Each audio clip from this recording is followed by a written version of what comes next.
Abang sa mga investigador na kini penalty nga unom hangtod usa ka tuig nga suspension ug posibleng makansila ang lisensya.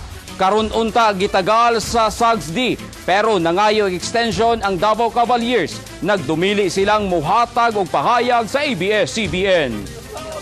As of this time, we directed Cavalier security agencies and the security guard concerned to explain regarding the incident so that we can conduct our own investigation.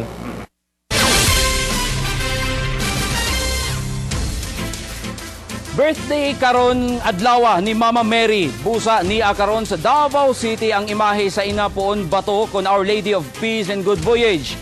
Usa kini sa giilang milagrosong imahe ni Birhing Maria gikan pa kini sa Mount Pinatubo, Zambales ug milibot sa tibuok Pilipinas. Gikan sa San Pedro Cathedral dadon karong adlaw sa Santa Ana Shrine aron mabisita sa mga deboto.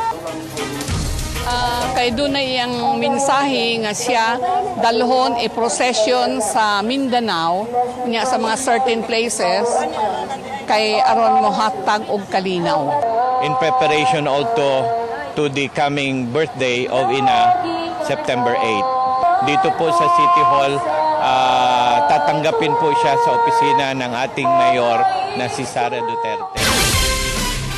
402 ka lechon giparada atol sa araw ng Digo City. Kada lechon gipabongga pag-ayo nagapatrol Vina Araneta. Iyahayog timpla ang mga lechonero sa Digo City para mapalami ang ilang giandam nga lechon para sa tinuig nga lechonan sa dalan sa Digo City. 402 ka mga baboy ang dungang gilechon sa dalang magsaysay. Human maluto, iyahay sabog disenyo para sa parada sa mga lechon.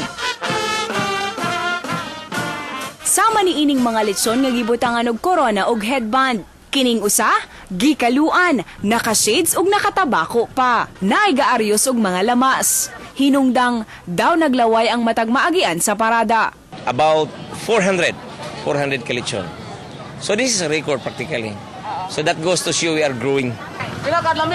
Human sa parada, gitapukan ang mga stalls sa mga buot mutilaw sa pinakalaming lechon sa Digos. Ang Lechon Festival, tradisyon na sa Digos, sukad na himong syudad niya itong tuig 2000. Ug aron ipasigarbo, nga dinhi matilawan ang pinakalami nga lechon sa rehiyon.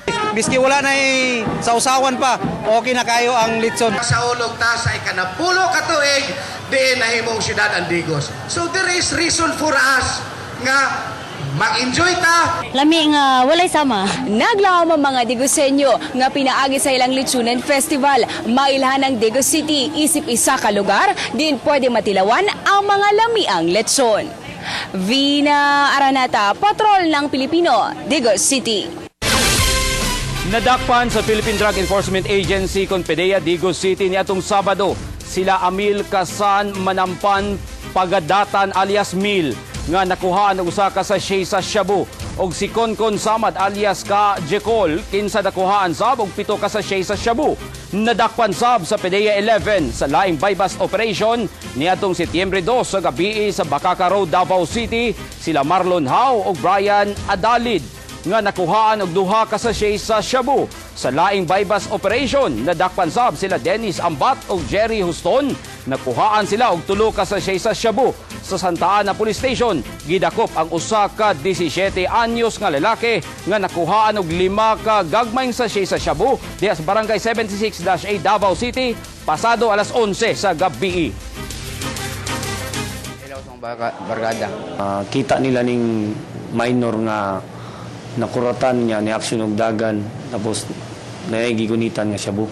Controllable pa rin ang sitwasyon ng drugs dito sa Davao City. Although halos lahat ng drugs ay nanggagaling nga dito sa Cotabato.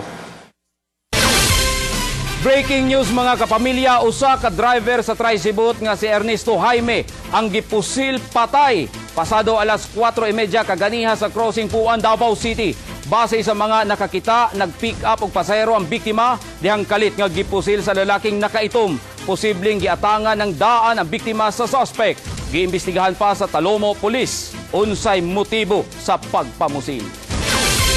Bukad ko ang kinatibukan sa TV Patrol Southern Mindanao. Gihatod namo ang mga balitang angayan ninyong masayran. Tungod kay bisan asa ang balita, tuwa kami.